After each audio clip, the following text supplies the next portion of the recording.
Malaquías, capítulo 3, versículos 7 al 12. Malaquías, capítulo 3, versículos 7 al 12. Dice así la palabra del Señor.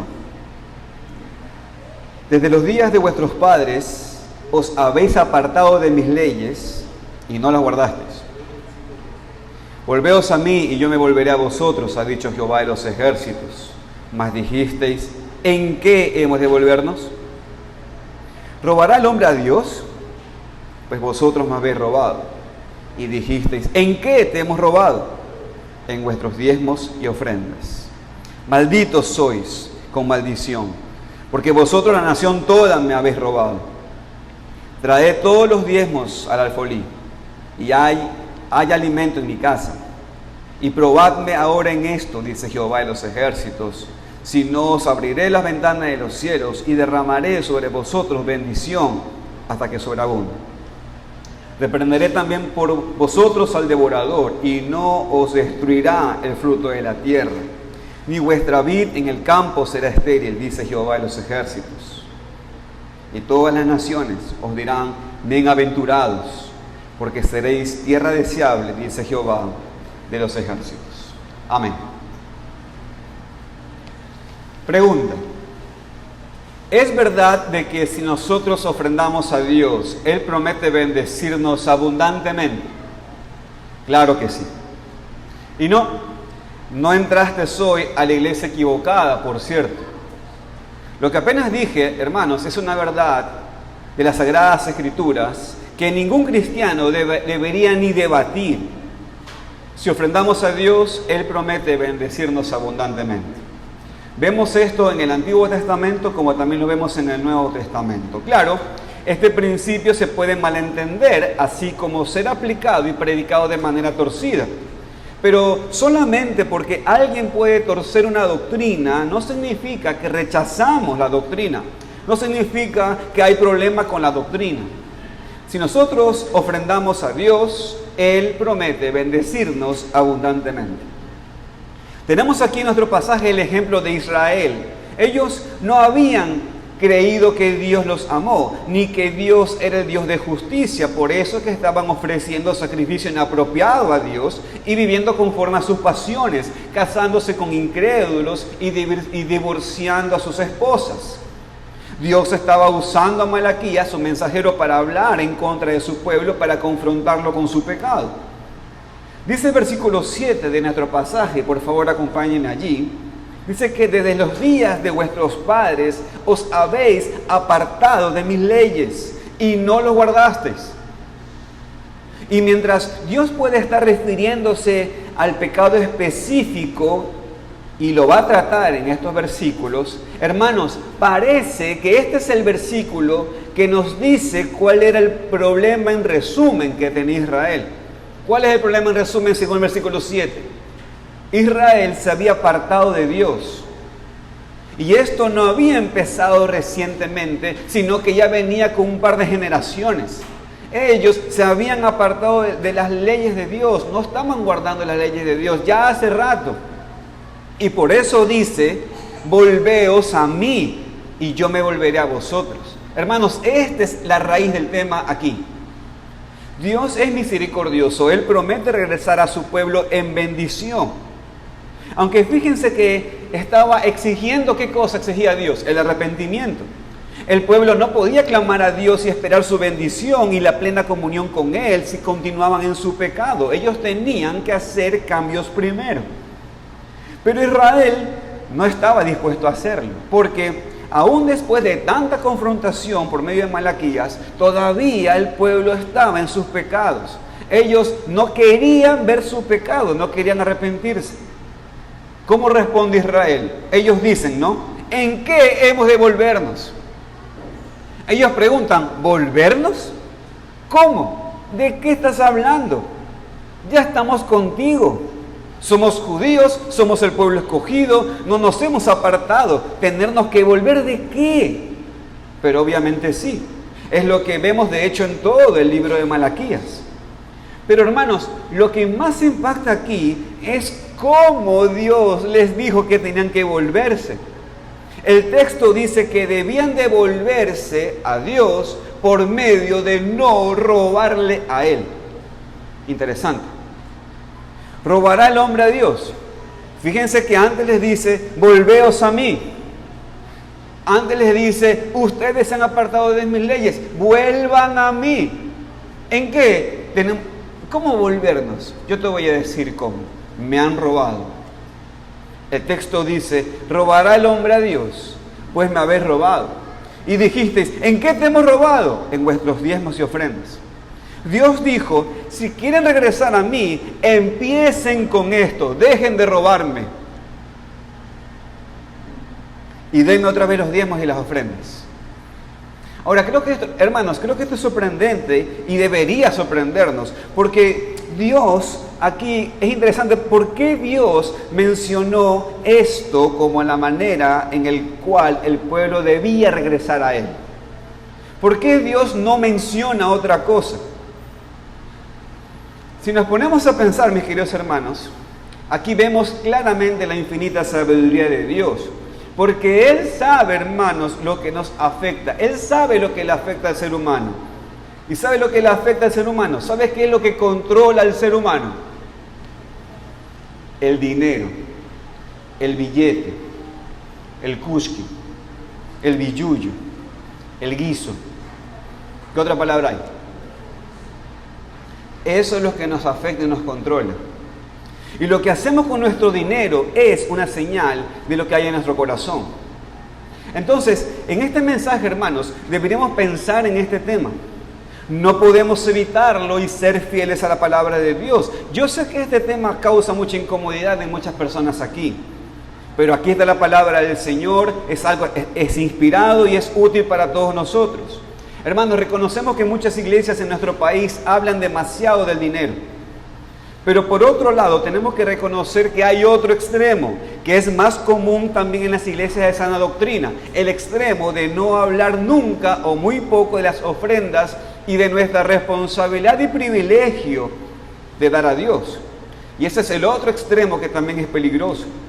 Porque, hermanos, aquí Dios lo usa como la aplicación de cómo volver a Dios.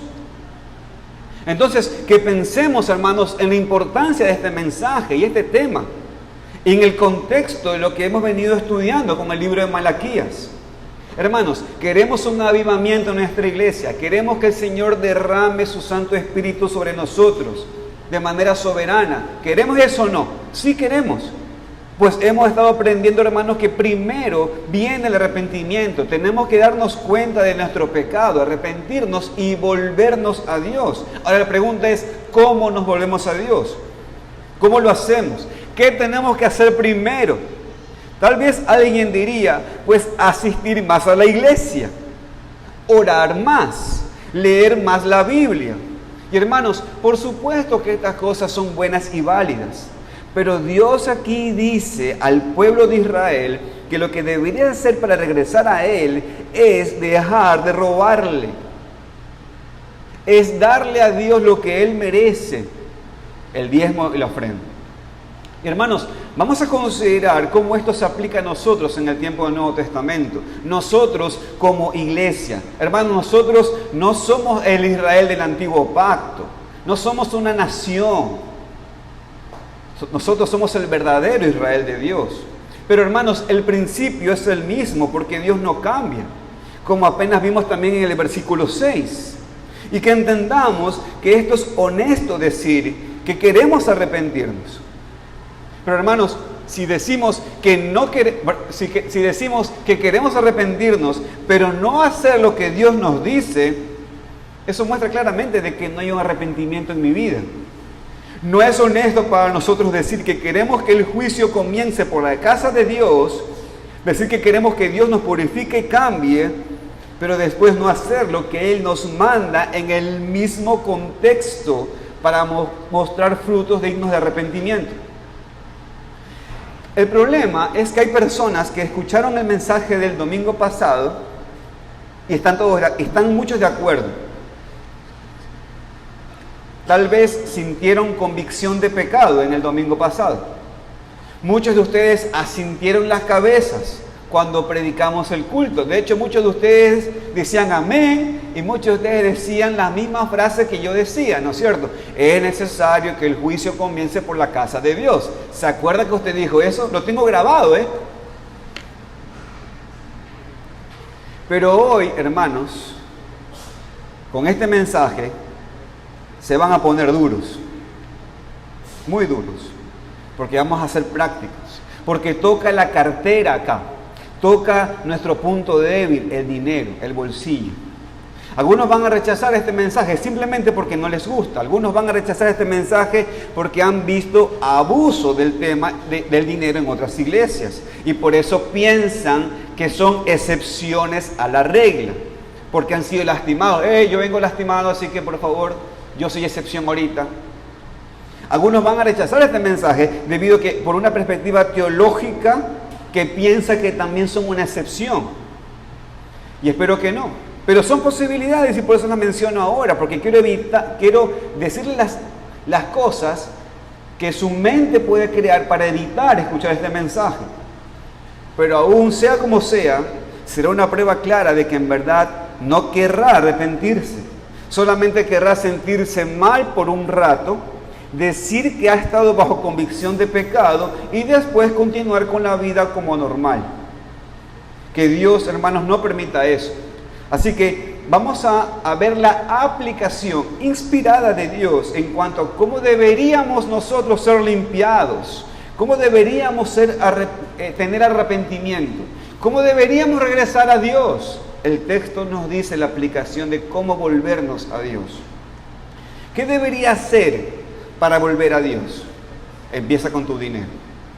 Empieza con lo que está más cerca de tu corazón. Y es tu dinero. Este pasaje nos enseña que no deberíamos robar a Dios la porción digna de que Él requiere de nosotros, porque nos recompensa cuando lo obedecemos. Y hermanos, lo que acabo de decir es la propuesta de predicación. Se lo vuelvo a repetir. Esta, hermanos, es mi propuesta en esta predicación. No deberíamos robar a Dios la porción digna que Él requiere de nosotros, porque Él nos recompensa cuando le obedecemos. Y bajo esa propuesta, este es el título de la predicación: robo a Dios. Y bajo ese título, 2 puntos quiero mencionar. En primer lugar, Dios requiere una porción digna de lo que ha dado su pueblo. Y en segundo lugar, Dios recompensa a su pueblo por regresarle a Él una parte de lo que es suyo. Luego, hermanos, daré unas aplicaciones y una conclusión de esta predicación. Así que oremos, hermanos, para estar atentos a la palabra de Dios. Vamos a orar. Bendito Señor, no queremos robarte, Dios, pero si hemos sido ladrones, Señor, nos ponemos delante de ti con nuestro abogado defensor y pedimos de tu gracia, bendito Dios.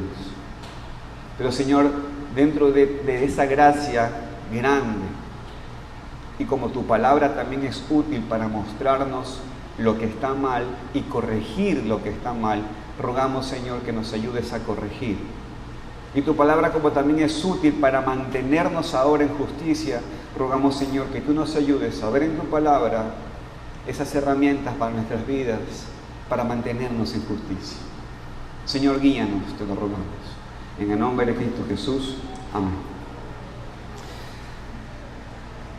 Dios requiere una porción digna de lo que Él le ha dado a su pueblo. Y hermanos, empiezo así primero para establecer que todo es de Dios. Todo lo que existe pertenece a Dios. Él es su creador. Dice el Salmo 50:10, porque mía es toda bestia del bosque y los millares de animales en los collados. Y vemos esto sobre todo y más específico y más claro, el Señor se lo recontramarca a Israel. En Levítico capítulo 25, versículo 23, Dios dijo: la tierra no se venderá a perpetuidad, porque la tierra mía es, vosotros forasteros y extranjeros sois para conmigo. Hermanos, Dios le estaba diciendo a Israel, a su pueblo, le estaba diciendo, hey, esa tierra que yo te doy es mía. Y que te quede claro, ustedes son inquilinos acá. Deberían verse ustedes como peregrinos por un tiempo, porque esa tierra me pertenece a mí. Entonces, la manera en la cual ellos actuaron en cuanto a la tierra y sus frutos iba a mostrar mucho de la actitud que tenían para con Dios. Y siempre ha sido así. La manera en la cual tratamos con lo que Dios nos ha dado dice mucho de lo que pensamos de Dios. Porque, hermanos, sigue siendo igual. Todo lo que pertenece, le pertenece, todo lo que tenemos pertenece a Dios. Solamente que Él nos permite usarlo por un rato. Este principio, entonces, provee la base para lo que Dios requiere de su pueblo. ¿Qué es lo que Dios requiere de su pueblo? Una porción digna de lo que Él le ha dado a su pueblo. En el caso puntual de Israel, requería el diezmo. Diezmo, por supuesto, significa una décima parte. En el contexto de Israel, fue el 10% de lo que la gente produjo, de sus campos o de sus ganados. Y eso puntualmente era pagado a los levitas. En Levítico capítulo 27, versículo 30 y versículo 32, dice: y el diezmo de la tierra, así de la simiente de la tierra como el fruto de los árboles de Jehová es cosa dedicada a Jehová. O sea, eso es algo consagrado, apartado para Dios. Pero después dice: y todo diezmo de vacas o de ovejas, de todo lo que pasa bajo la vara, el diezmo será consagrado a Jehová. Ahora, volviendo a Malaquías, el pasaje también habla de ofrendas. O sea, habla de diezmos y ofrendas. Las ofrendas eran sacrificios u otras cosas que se ofrecían a Dios más allá del requisito del diezmo. Eran ofrendas de acción de gracias a Dios. Entonces, esto es lo que vemos aquí. El pueblo aquí en Malaquías, todo esto no lo había hecho. Tal vez habían dado una parte nada más, pero no todo. Porque Dios mandó, miren lo que dice el versículo 10 de Malaquías 3. Dios mandó traer todos los diezmos y todos o todas las ofrendas. Dice, trae todos los diezmos al alfolí. Y por cierto, ¿qué es alfolí? Hermanos, no se refiere a lo que una iglesia usa para recoger sus ofrendas. Se refiere a un granero, ¿ok? Ahora, en Malaquías, en palabra de Malaquías, dado el entendimiento agrícola, por supuesto que esto simboliza el lugar en donde se traen los diezmos y las ofrendas a Dios. Y Dios dijo que lo que habían hecho ellos era robo, era hurto. Otra vez, mire el versículo 8, vaya conmigo allí y lea también conmigo el versículo 9, Malaquías 3. ¿Robará el hombre a Dios? Pues vosotros me habéis robado. Y dijisteis, ¿en qué te hemos robado? En vuestros diezmos y ofrendas. Malditos sois con maldición, porque vosotros, la nación toda, me habéis robado. Hermanos, la pregunta aquí del predicador Malaquías, inspirado por Dios, está hecha para ser impactante. ¿Robará el hombre a Dios? ¿Cómo se atrevería? Si sabemos que es malo robar a otra persona, ¿cuánto peor es robar al creador y sustentador de todo? ¿No es cierto? ¿Sí o no? Lo han hecho. Es tremendo. ¿Quién podría? Ustedes lo hicieron. El texto dice, vosotros todos me habéis robado. Es algo que Dios, hermanos, aquí toma muy en serio, porque dice en el versículo 9 que ya eran malditos con maldición porque la nación la había robado. Hermanos, Dios ya había maldecido al pueblo, que es lo que habían hecho, que es lo que ellos habían dicho y hecho por siglos.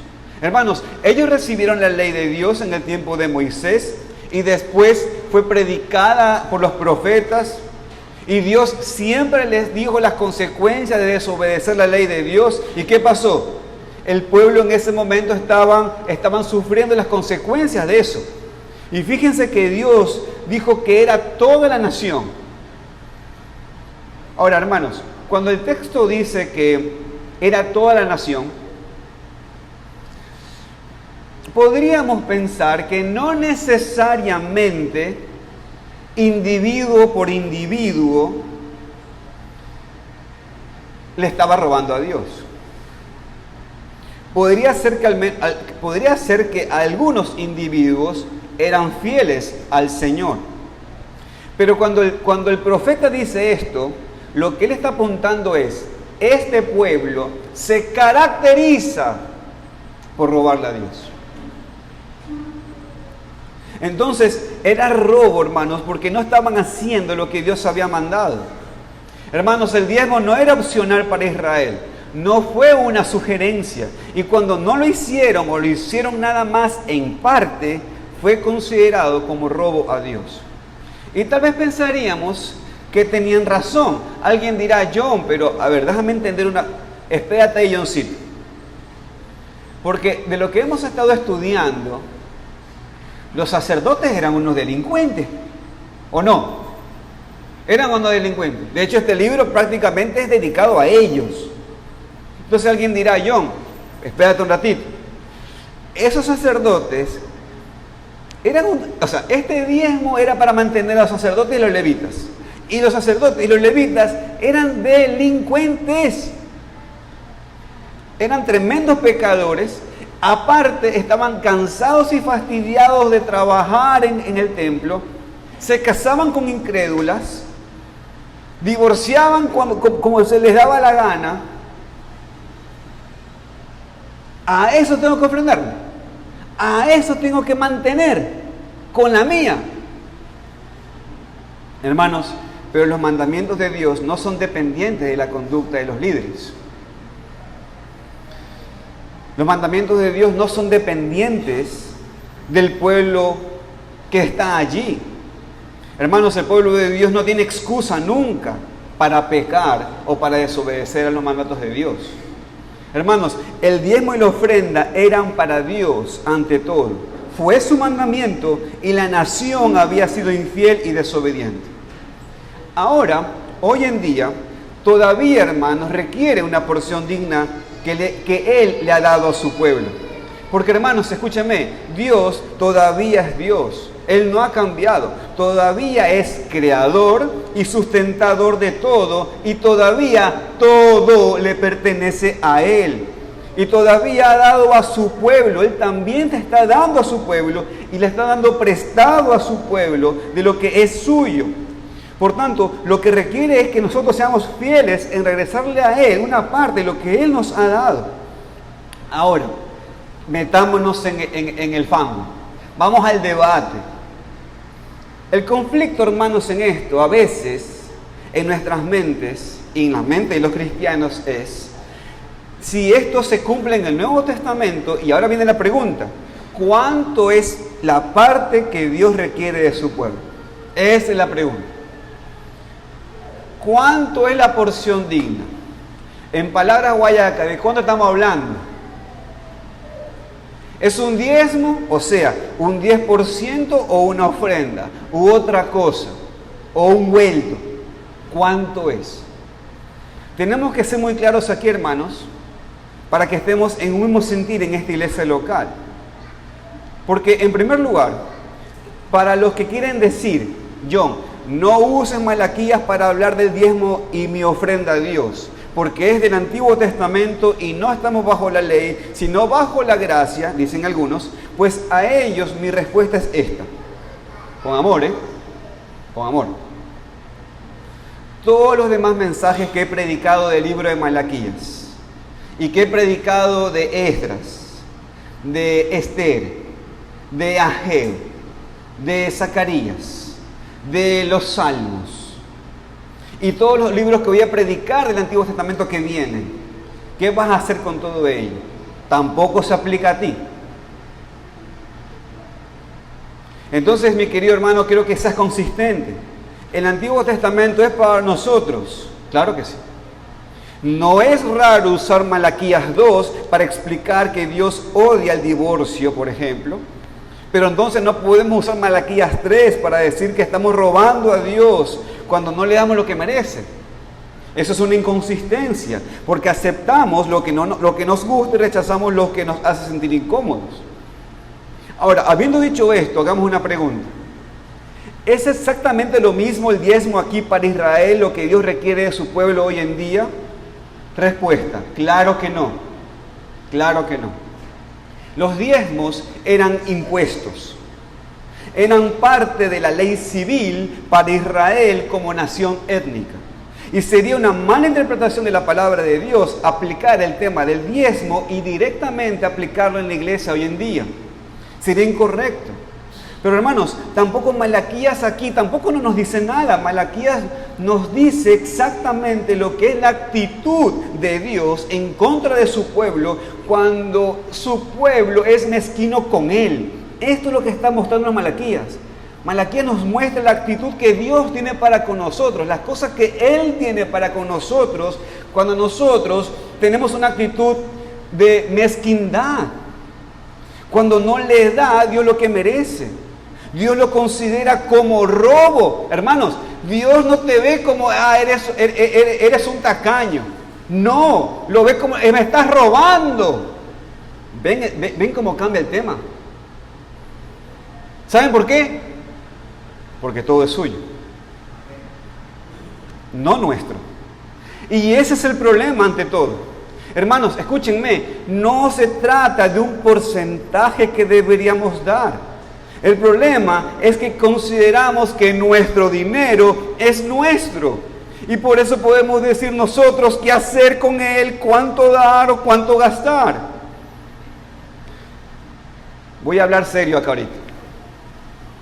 Es como cuando los hombres y mujeres trabajan, o es cuando los jóvenes o las jovencitas trabajan, y de paso, niños, óiganme, presten atención. Ian, escuchen todos los niños, escuchen. Niños, Emma, que también está incluida en el grupo de las niñas. Cuando tú ganas dinero, tú debes renunciar al pensamiento de que es tuyo. ¿Me escuchaste, Suri? Te lo vuelvo a decir. Cuando ganes dinero, debes renunciar al pensamiento de que es tuyo.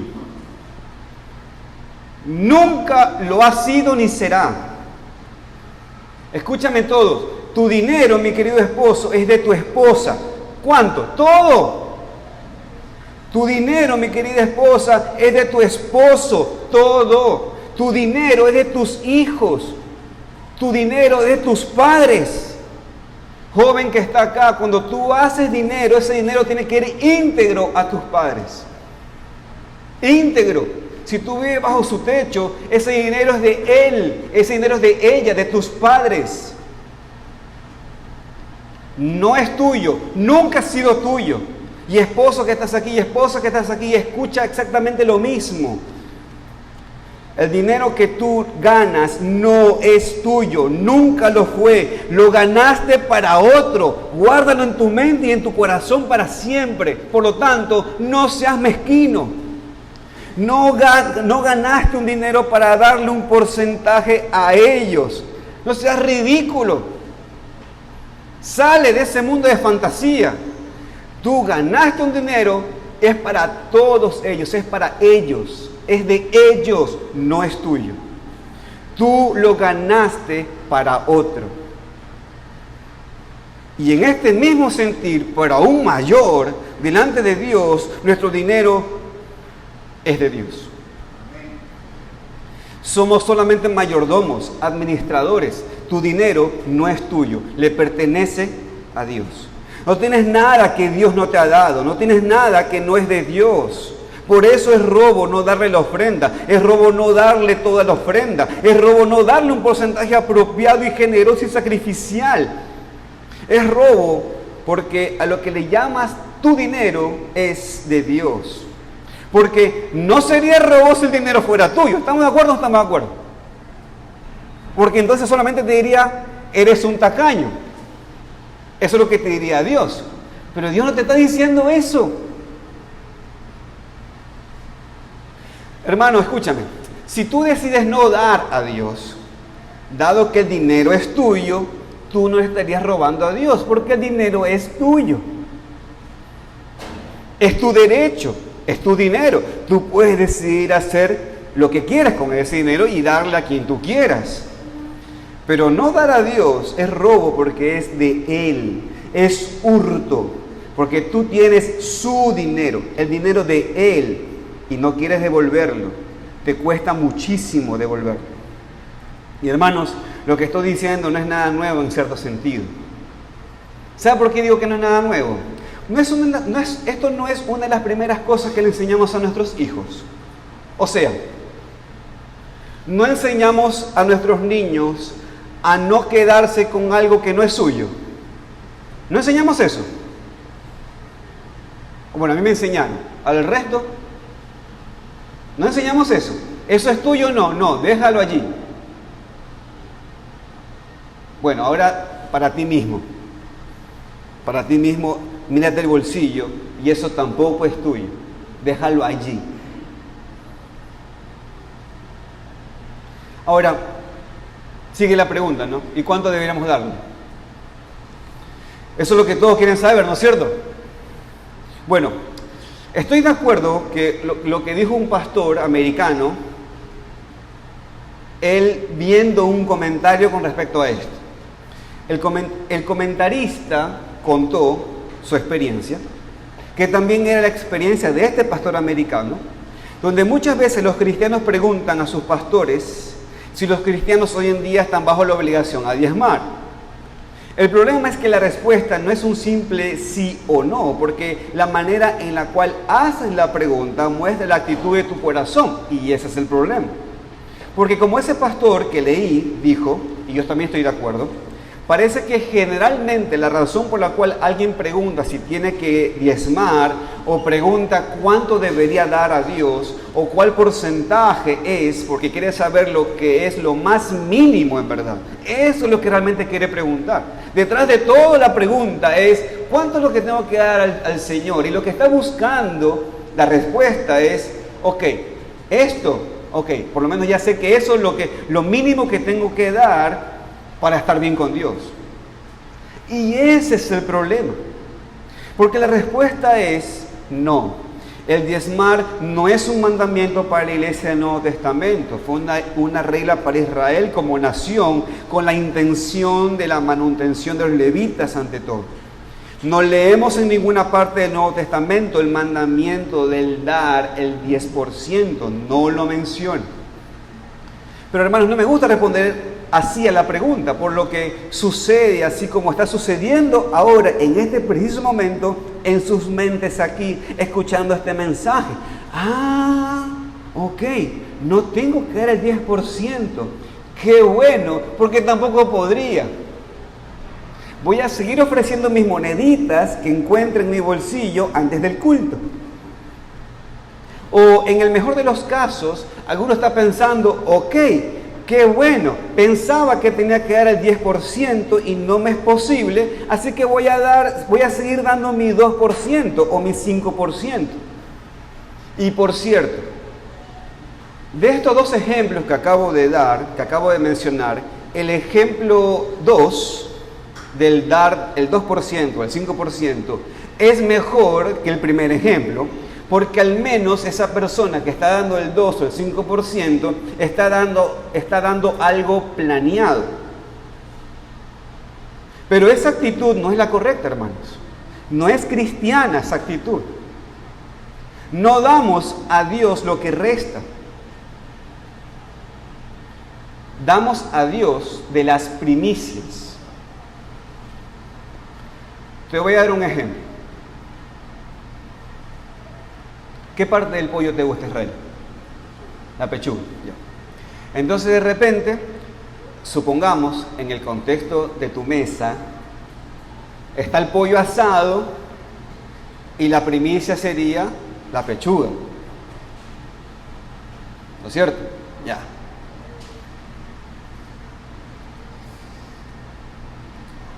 Hermanos, muchas veces lo que nosotros hacemos es darle, ¿qué es la parte que no te gusta? El rabo a Dios.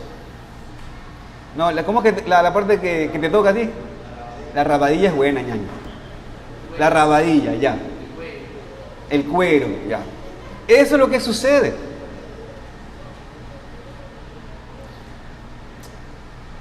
Y esto es otro tema que encontramos en el Antiguo Testamento, hermanos, y es un principio en el Nuevo también.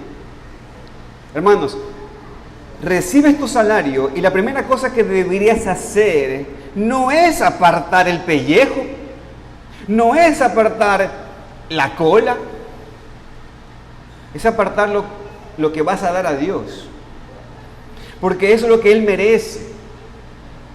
Ahora, no lo más mínimo, no lo que resta.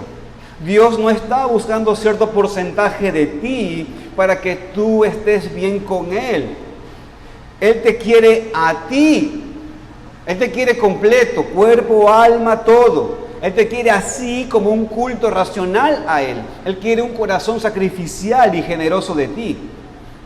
Ahora, vamos a ver algunos pasajes del Nuevo Testamento para ayudarnos a ver que Dios no ha cambiado, que todavía requiere parte de lo que es suyo y que mientras sí estamos bajo la gracia y no bajo la ley levítica, esto debería a nosotros, hermanos, impulsarnos a dar más y no menos. Porque esto es lo que quiero decir. Y este es mi desafío, hermanos, para nosotros. Hermanos, el Nuevo Testamento no nos habla del 10%. Pero creo que esto es a propósito. ¿Saben por qué? Para que demos más, no menos. Sí, hermanos, estamos bajo la gracia, no bajo la ley levítica.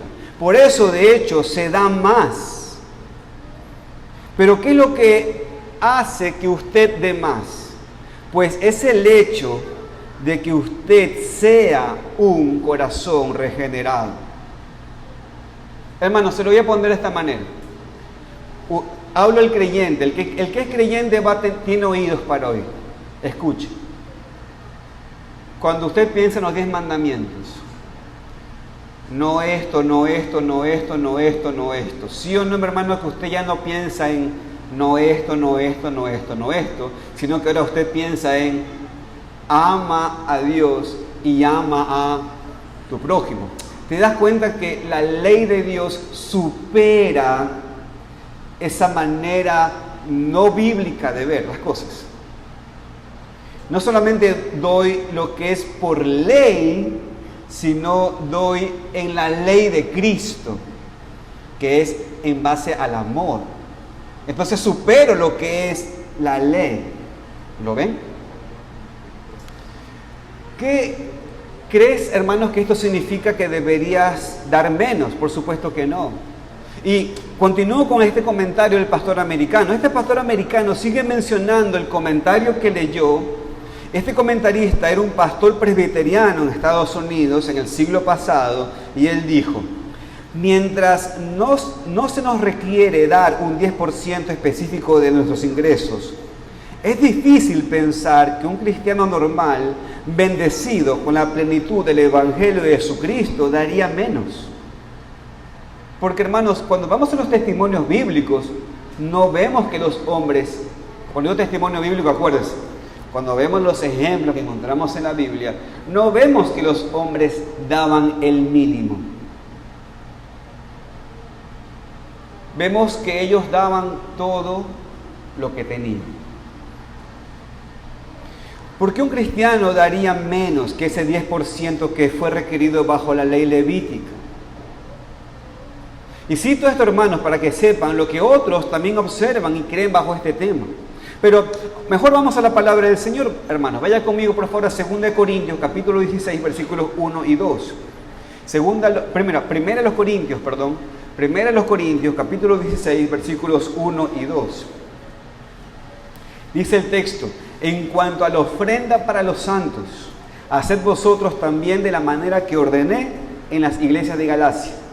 Cada primer día de la semana, cada uno de vosotros ponga aparte algo según haya prosperado, guardándolo para que cuando yo llegue no se recojan entonces ofrendas. Vemos primero, hermanos, que deberíamos ofrendar consistentemente. Dice el texto, cada primer día de la semana cada uno de vosotros ponga aparte algo. El principio, hermanos, aquí es la consistencia en la ofrenda, que también significa que tenemos que planear de antemano algo que también vemos en este otro versículo. Cada uno de vosotros ponga aparte algo según haya prosperado guardándolo. Hermanos, bíblicamente y prácticamente tenemos que planear nuestras ofrendas. Tienes que planear, ¿basado en qué? En lo que ganas, en lo que prosperas. ¿Cuánto vas a dar a Dios? Tú tienes que planearlo.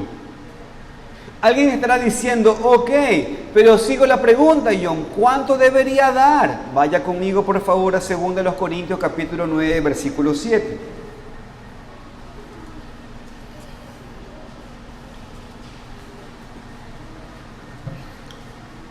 2 Corintios capítulo 9, versículo 7. Mira el texto. Cada uno dé como propuso en su corazón. Otra vez hemos repetido la importancia de qué cosa, de planear. Porque proponer algo, proponer una cantidad es algo activo. No es venir a la iglesia y cuando el hermano da el anuncio, cuándo y dónde poner la ofrenda, entonces ahí revisas el bolsillo tuyo y ahí lo que aparece, aparece. No, hermanos. Tenemos que proponer, tenemos que planear. Pero fíjense que no menciona un porcentaje. Leímos en 1 Corintios 16, 2, según haya prosperado. Y aquí el texto dice, como propuso en su corazón. Entonces, hermanos, escúchame. La cantidad va a ser diferente para cada persona, pero tomando en cuenta que es un privilegio dar a Dios, que lo hacemos voluntariamente en demostración de nuestro amor práctico a Dios, de que no somos mezquinos, de que podemos dar algo planeado, pero tampoco tendríamos problema de darlo todo a Dios si Él lo demanda. El Nuevo Testamento, hermanos, no nos manda a un cierto porcentaje, pero sí nos manda a dar generosamente. Hermanos, entre paréntesis, los hermanos de la asociación, de la Asociación de Iglesias Bautistas Reformadas, yo le pedí la Constitución para leerla, ¿no es cierto? La Constitución de la asociación. Y en una parte dice, en cuanto a la responsabilidad de dar en la asociación, no habla de un porcentaje. ¿Qué dice? Dar generosamente. Porque el punto tiene que ver con aquello. Tiene que ver con el hecho de planear, pero no medir con un tema de porcentaje. Leamos por favor de vuelta 2 Corintios 9:6. Vaya conmigo allí. 2 Corintios 9:6.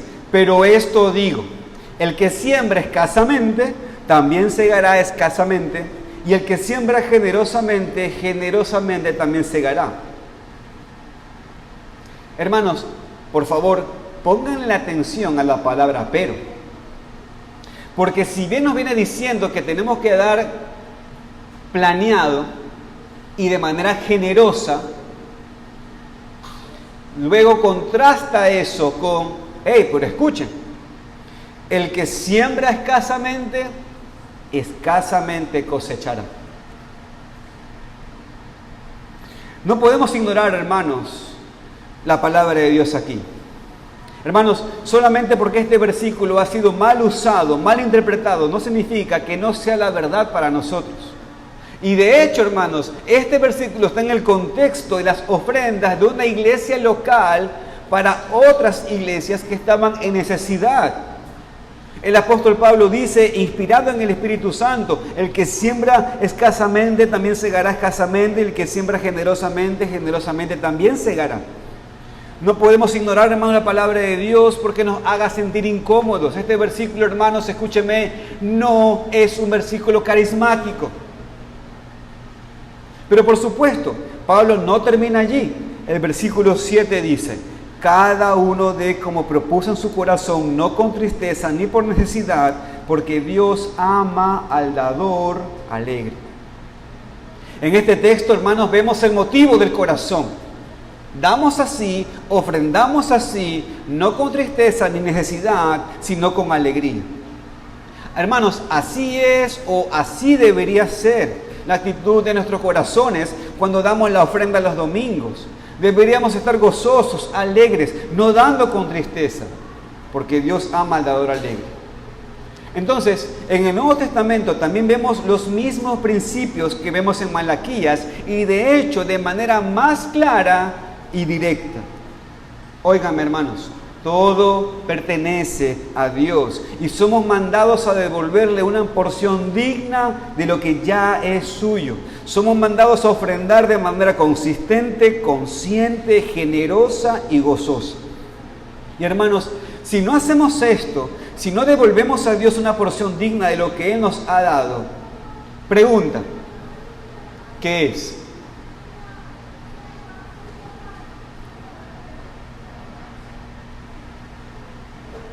Lo voy a volver a preguntar. Si no devolvemos a Dios una porción digna de lo que Él nos ha dado, si no lo hacemos consistentemente, con conciencia, generosamente y gozosa, si no lo hacemos así, ¿qué es? Hurto, afano, para que me puedas entender. Sí, hermanos, y estoy usando el término en este texto. Y si te cuesta trabajo, recuerda que Dios lo dijo aquí, no solamente en cuanto a los diezmos, sino también en cuanto a las ofrendas. Así que para que el que diga, no, pero esto habla de diezmos, pero también habla de ofrendas. La palabrita que a ti y a mí nos gusta. La Biblia dice, me han robado en sus diezmos y ahí nos metimos todos nosotros. Es robo porque se generó en tu bolsillo, en tu cuenta bancaria, en la cartera electrónica, debajo del colchón. No te pertenece. Es el dinero de Dios. A veces robamos a Dios porque no damos nada. También robamos a Dios cuando damos con mezquindad. Entiendo que alguien pueda pensar aquí que no tiene lo suficiente para dar a Dios. Pero eso es porque dejamos la ofrenda para el final. Recibimos el dinero y primero pagamos todas las demás cosas, compramos comida, pagamos la luz, el agua, etc. Y muchas veces no nos alcanza y por eso no ofrendamos y decimos, Dios entiende que no tengo para dar. Pero no es cierto. Aparta tu ofrenda primero antes de cualquier otra cosa. Les voy a contar otra forma de robo. A veces robamos a Dios porque tenemos la ofrenda apartada, pero por cualquier razón que puede suceder, no vamos a la iglesia el domingo. ¿Y qué hacemos con el dinero? Lo gastamos. Cuando si realmente era para Dios, debería haber sido guardado para el próximo domingo. Les cuento otra forma de robo. A veces robamos a Dios porque le damos menos de lo que deberíamos. Hermanos, Abraham le dio a Dios, dice Génesis, que le dio a Dios el 10% de todo lo que había recibido. Y este dato, por supuesto, no es un dato aleatorio, random. El 10%, hermanos, encierra o engloba el dar a Dios todo lo que hemos prosperado. Ahora bien, dicho esto no significa que no podamos dar más. Hermanos, si usted me pregunta a mí ahora de manera particular, y vuelvo a decir, particular, no es algo que creemos como iglesia, algo particular. Si usted me pregunta a mí, creo que el 10% es lo representativo de lo que hemos prosperado. Pero también podemos verlo como el mínimo para empezar. Junten las dos palabras, el mínimo, dijo, para empezar. Y después Dios nos puede fortalecer, hermanos, para dar más y más. Igual quiero compartir, hermanos, con ustedes un comentario con respecto al pasaje de Malaquías el contexto de los judíos en este tiempo. Escúchenme bien. Los judíos habían disminuido sus diezmos y ofrendas debido a las condiciones adversas en las que vivían. Escuchen. ¿Se acuerdan cómo vivían los judíos en ese tiempo? Claro, ellos todavía estaban reconstruyendo su país después de estar en el exilio. No estaban muy bien económicamente. No estaban como en el tiempo de Salomón, cuando el país era rico. Estamos hablando, hermanos, de un país en una situación económica muy, pero muy difícil. Fin del comentario. Hermanos, cuando leo esto, pienso en las circunstancias en las cuales usted y yo nos podríamos encontrar. Hermanos, los problemas económicos han afectado al mundo y mucho más después de la pandemia. No solamente Ecuador. Me han afectado a mí, así como también han afectado a ustedes. Y no solo la pandemia. Crisis política, crisis delincuenciales, crisis de narcotráfico, crisis de energía.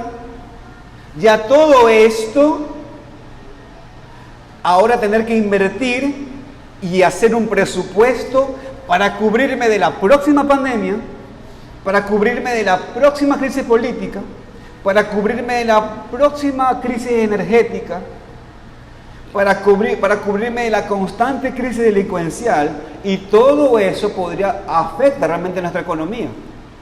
Y por supuesto podría afectar nuestra ofrenda a Dios.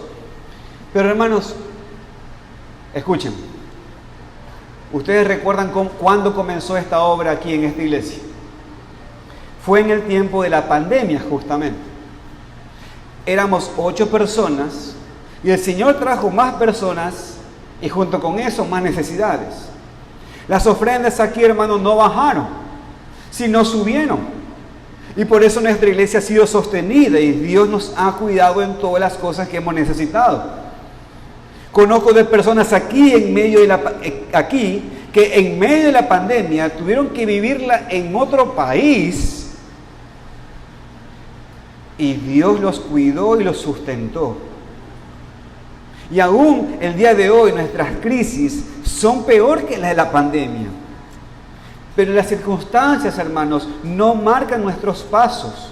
Nuestros pasos los marca la voluntad de Dios, los marca su palabra. Las circunstancias que vivimos son el contexto donde la voluntad de Dios o la palabra de Dios será practicada, pero no nuestra guía para hacer o no hacer la voluntad de Dios. Hermanos, yo no estoy en sus zapatos, es verdad. Y no puedo ver sus corazones, eso también es verdad. Pero hermanos, escúchenme, Dios sí. Y quiero que consideremos como iglesia si hemos estado robando a Dios. Porque las ofrendas hoy en día tienen el mismo propósito que tenían los diezmos en el Antiguo Testamento. Era el hecho de apoyar a los que estaban involucrados en el ministerio, proveer a los necesitados y suplir las necesidades para el lugar donde el pueblo de Dios le adoraba. Y hermanos, nuestras ofrendas hoy en día cubren lo mismo. Son para los pastores que están constantemente enseñando la palabra de Dios, para los necesitados en medio de la iglesia y para el local, para expandir el reino de Dios. Y hermanos, no hay nada secreto de lo que recibimos en esta iglesia. No hay nada secreto en cómo lo gastamos.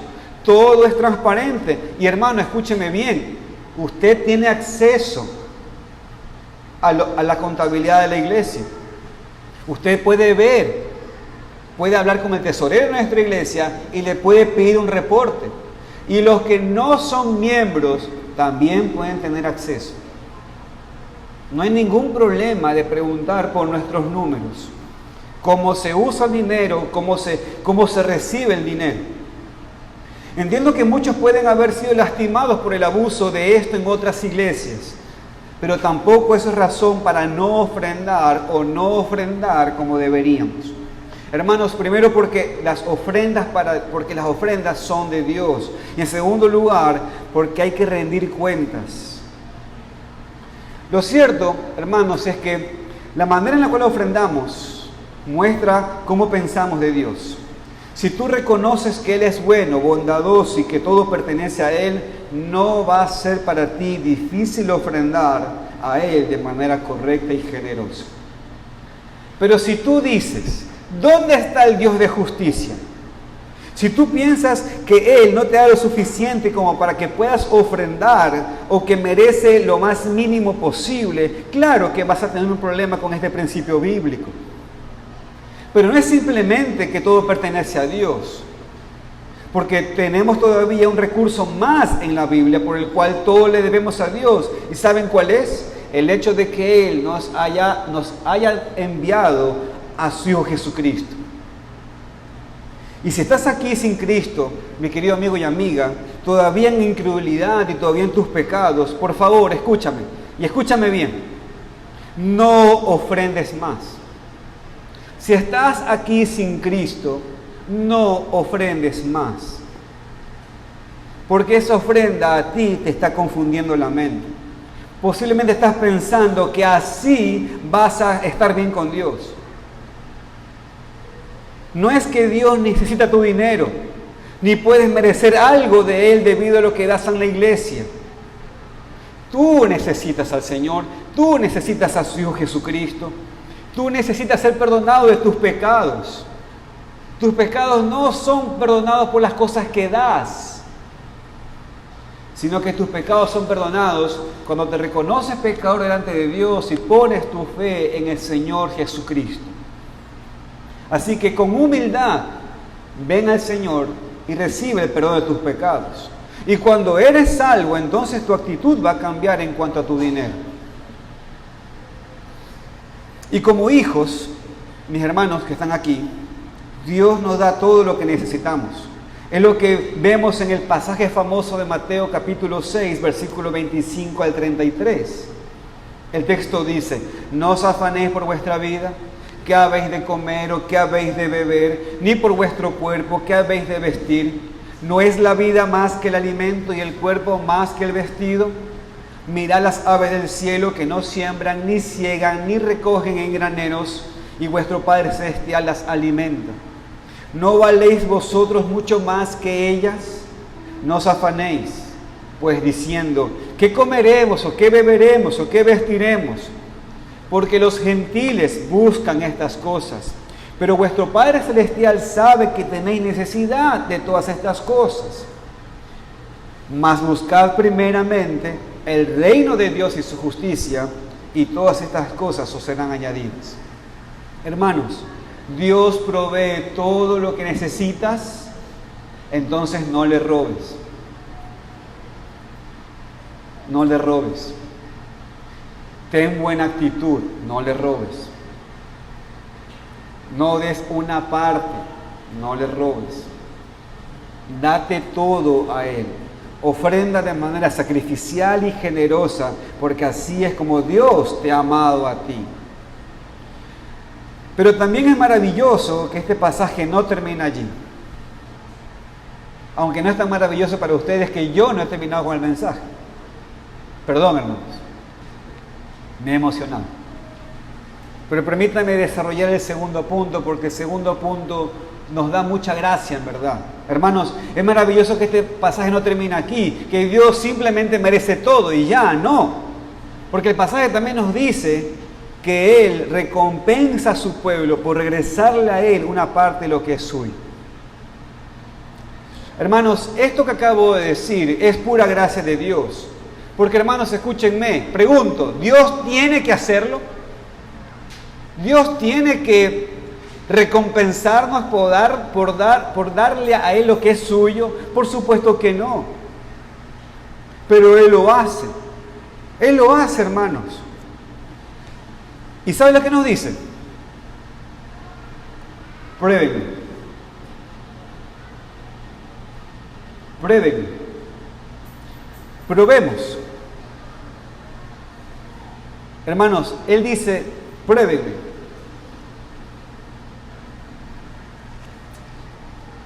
Y hermanos, cuando vamos a este texto, vemos que Dios aquí promete a los israelitas esto. Vaya conmigo, por favor, los versículos 10 al 12. Traed todos los diezmos al alfolí, y hay alimento en mi casa. Y probadme ahora en esto, dice Jehová de los ejércitos, si no os abriré las ventanas de los cielos y derramaré sobre vosotros bendición hasta que sobreabunde. Reprenderé también por vosotros al devorador y no os destruirá el fruto de la tierra, ni vuestra vida en el campo será estéril, dice Jehová de los ejércitos. Y todas las naciones os dirán bienaventurados, porque seréis tierra deseable, dice Jehová de los ejércitos. Hermanos, como ven, Dios promete abrir las ventanas de los cielos, que es algo simbólico, por supuesto, haciéndonos pensar en la sobreabundancia de las bendiciones. Hermanos, esta es la idea, escúchenme. Derramar bendiciones, pero hasta que sobreabunde. Ese es el punto acá. Dios va a bendecir sin límite hasta que no haya más espacio para recibirlo. Ese es el punto. En el caso puntual de Israel, iba a haber la bendición en cuanto a cosas materiales, por lo menos en parte. Si ustedes observan en el versículo 11, el texto dice, reprender al devorador. Y esto habla de las cosas que podían destruir las cosechas de sus campos. Habla de no destruir el fruto de la tierra, ni que la tierra fuera estéril. Ahora, piensen en esto, hermanos. Esta sociedad judía era una sociedad agrícola. Así que, ¿qué era lo peor que podría pasar? Justamente que venga la plaga, ¿no es cierto? Su cosecha iba a ser destruida o que venga una tormenta. ¿Se entiende el punto acá? De hecho, es lo que estaba pasando. Había sido maldición de Dios sobre su pueblo hasta el extremo de permitir que toda la tierra fuera destruida y el pueblo fuera llevado por Babilonia en cautiverio. Habían pasado por estos problemas económicos. Así que esto lo pasaron debido a su pecado. Muchos tipos de pecados, pero aquí incluye el pecado de robar a Dios. Ahora, Dios está enfatizando el otro lado. Dice que si lo obedecieren, ya no van a pasar por estos problemas, sino que es más. Mire el versículo 12. Dice que serán llamados benditos por las naciones paganas. ¿Por qué? Porque han fructificado. Hermanos, hasta los incrédulos testificarían de las bendiciones de Dios porque daría a su pueblo una tierra deseable. Hermanos, Dios también recompensa a su pueblo hoy en día cuando volvemos a Él. Específicamente en este contexto con nuestras ofrendas. Ahora, aquí viene la pregunta. ¿Nos va a recompensar de la misma manera que leemos aquí? Y se lo voy a bajar de un plomazo. No. Y se lo voy a decir serio, porque yo sé que algunos, queriendo pretender de que están siendo benditos, se compran la última ropa, se compran el último auto para mostrar que están siendo bendecidos. Se parecen a esas empresas que tienes que mostrar cierta facha para mostrar que es una buena empresa, que está siendo bendecido y que si ellos hacen lo que tú estás trabajando, entonces también les va a ir bien a ellos. Así que se lo aclaro de una. No seremos bendecidos igual, como dice el texto acá, para Israel en el antiguo pacto. Tenemos que ser claros con esto, hermanos. Y esto ha sido una confusión de tantas iglesias hoy en día, que quieren tomar lo que Dios dice aquí y aplicarlo directamente a la iglesia. Pero la iglesia, hermanos, escúchame bien, no es una nación étnica. La iglesia no es una cultura agrícola. No es una sola nación que puede ser bendecida económicamente y así el pueblo de Dios es bendecido. No. La aplicación acá es diferente. Pero por favor entiendan. Es diferente, pero escúcheme bien, la aplicación es diferente, pero el principio es el mismo. La verdad expresada aquí no ha cambiado porque Dios no cambia. Solamente la aplicación específica tiene que cambiar porque estamos en otro momento de la historia del pueblo de Dios.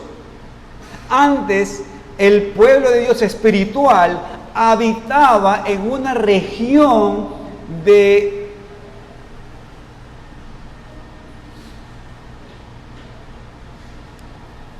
¿cómo se le llama a la región de Israel? Palestina.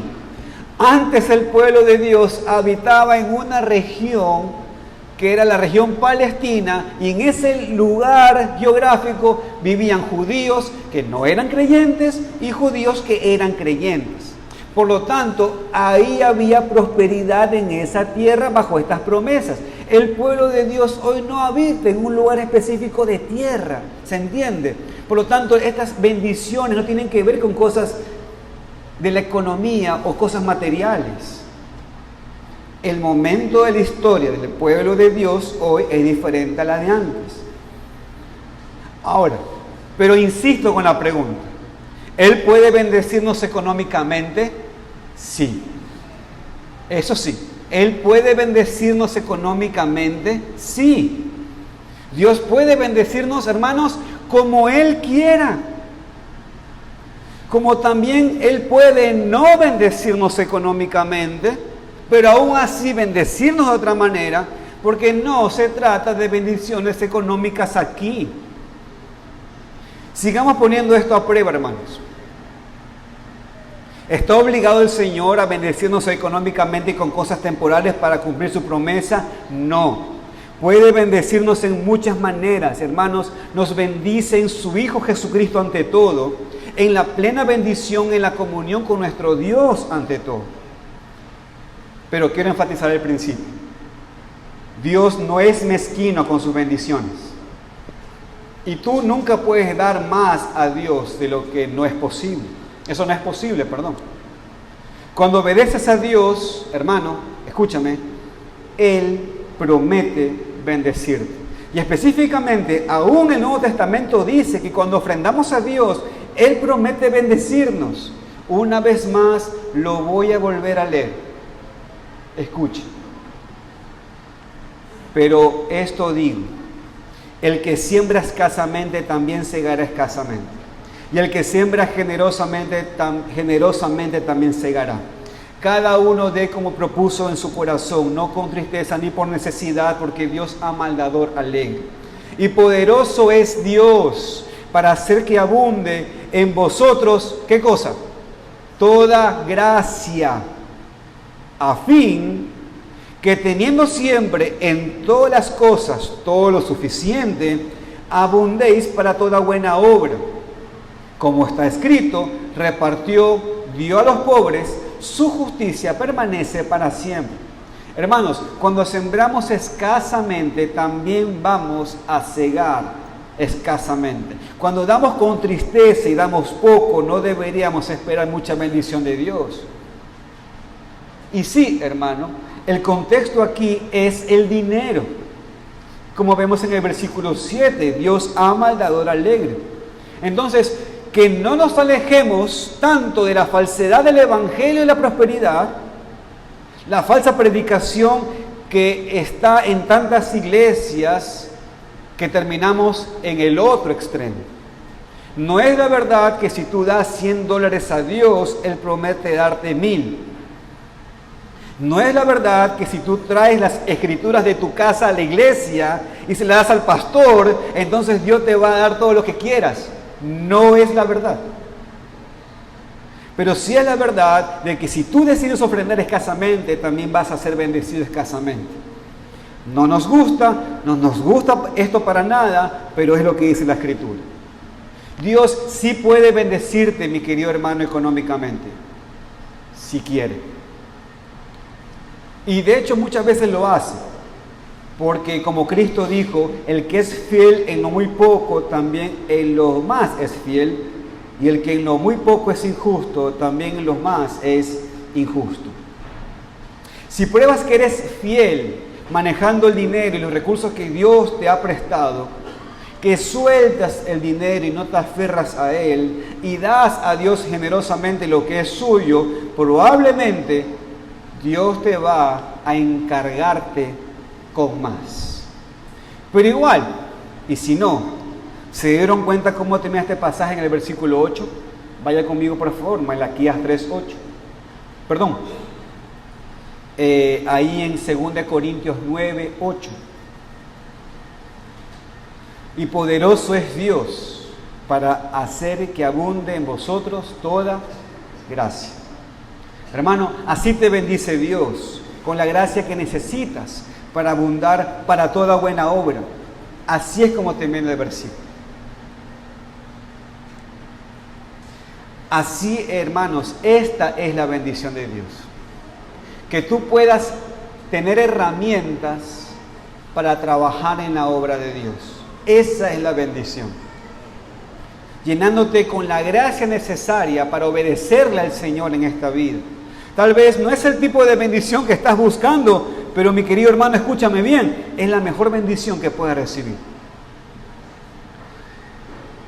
Permítame, hermanos, darles unas aplicaciones a este texto.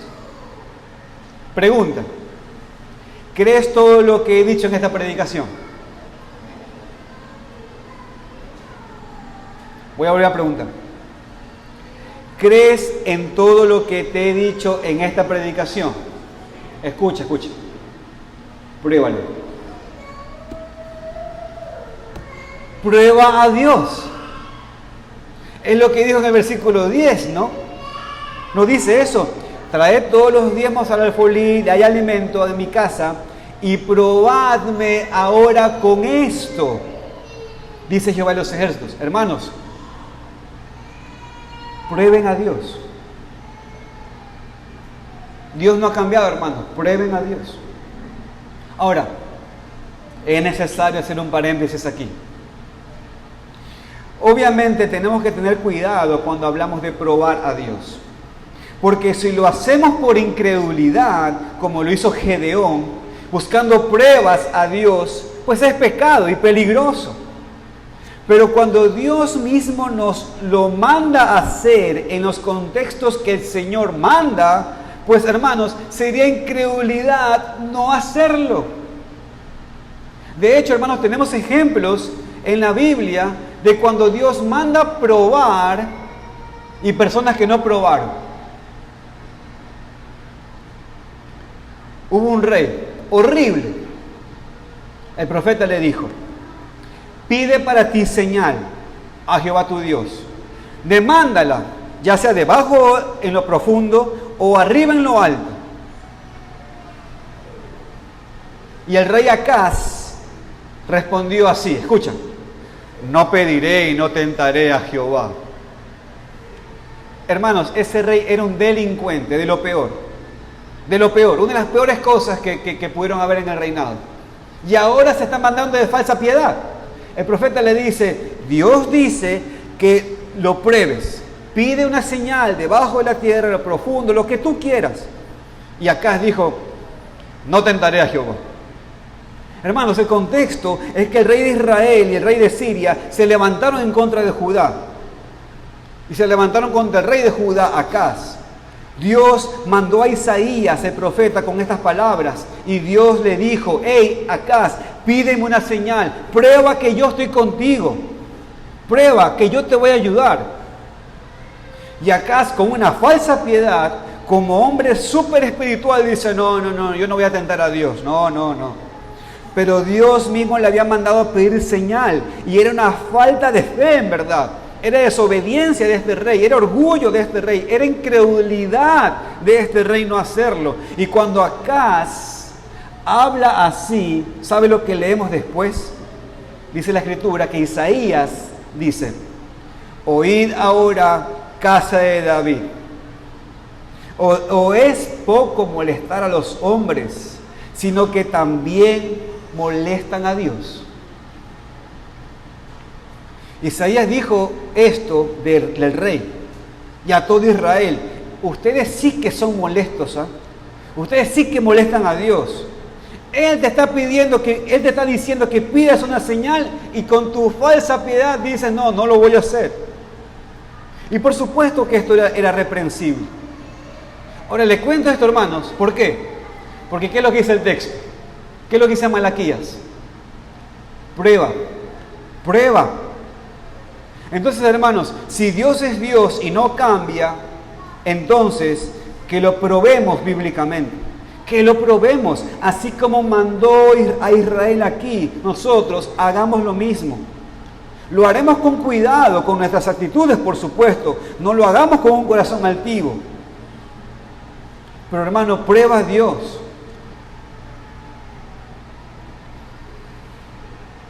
Dame dinero para que yo vea si realmente eres quien dices ser. No, así no. Claro que no. Pero si este tema honestamente te ha costado trabajo o todavía te cuesta trabajo y no sabes qué hacer ahora, mi querido hermano, escúchame, prueba a Dios. Prueba al Señor. Ofrenda más.